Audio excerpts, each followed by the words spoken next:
கலாச்சாரத்தில் பசுக்கள் எவ்வளவு முக்கியம் என்பதை நாம் எல்லோரும் அறிவோம். அது ஏன் என்று எப்போதாவது நாம் யோசித்திருக்கிறோமா? அதன் பின்னணியில் உள்ள முக்கிய காரணம் கோமாதா காமதேனு. காமதேனு, கற்பக விருட்சம், அக்ஷய பாத்திரம் முதலானவை அல்ல குறையாது. நம் மனதில் நினைக்கும் எதையும் அடுத்த நொடியில் தரக்கூடிய அபூர்வ சக்தி படைத்தவை. இப்படி தெய்வீக பசுவான காமதேனுவுடைய வரலாறு, சிறப்புகள், கோவில்களில் காமதேனுவுடைய சிறப்புகள், கேட்டதையெல்லாம் தரும் வீட்டில் எளிய முறையில் காமதேனு வழிபாடு மற்றும் பலன்கள் பற்றி இந்த பதிவில் தெளிவாக பார்க்கலாம். வழிபாடு குறித்த உங்களது கேள்விகளையும் சந்தேகங்களையும் கமெண்ட்ஸில் பதிவு செய்யவும். வீடியோக்குள்ள போறதுக்கு முன்னாடி மறக்காம எங்க சேனலை சப்ஸ்கிரைப் பண்ணிட்டு பெல் ஐக்கானை பிரஸ் பண்ணிடுங்க. எங்க வீடியோஸ் உங்களுக்கு பிடிச்சிருந்தா ஃப்ரெண்ட்ஸ் அண்ட் ஃபேமிலிக்கு ஷேர் பண்ணுங்க. மேலும் எதை பற்றிய ஆன்மீக தகவல்களை அறிய விரும்புகிறீர்கள் என்று கமெண்ட் பண்ணுங்க. காமதேனு என்ற பெயர் 2 சமஸ்கிருத வார்த்தைகளிலிருந்து பெறப்பட்டது. கம் என்றால் ஆசைகளை குறிக்கிறது.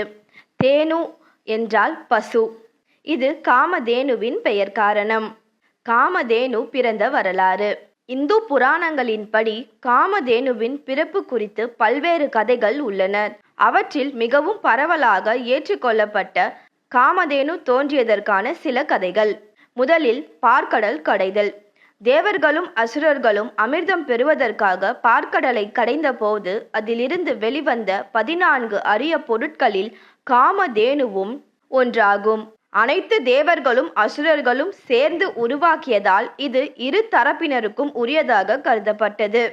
பின்னர் சப்த ரிஷிகள், அதாவது 7 மாபெரும் முனிவர்கள் தங்கள் யாகங்களுக்கு, புனித சடங்குகளுக்கு தேவையான பால் மற்றும் நெய்யை வழங்குவதற்காக பிரம்மதேவரின் கட்டளைப்படி அவர்களிடமிருந்து காமதேனுவை பெற்றுக்கொண்டனர்.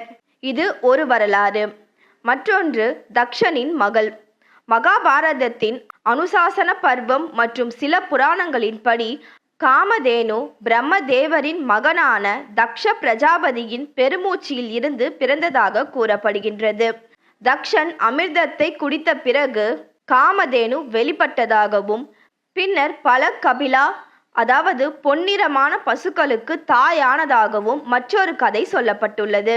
காமதேனுவின் வேறு பெயர்கள் சுனந்தா, சுரபி, சுமனா, சுசீலா மற்றும் நந்தா.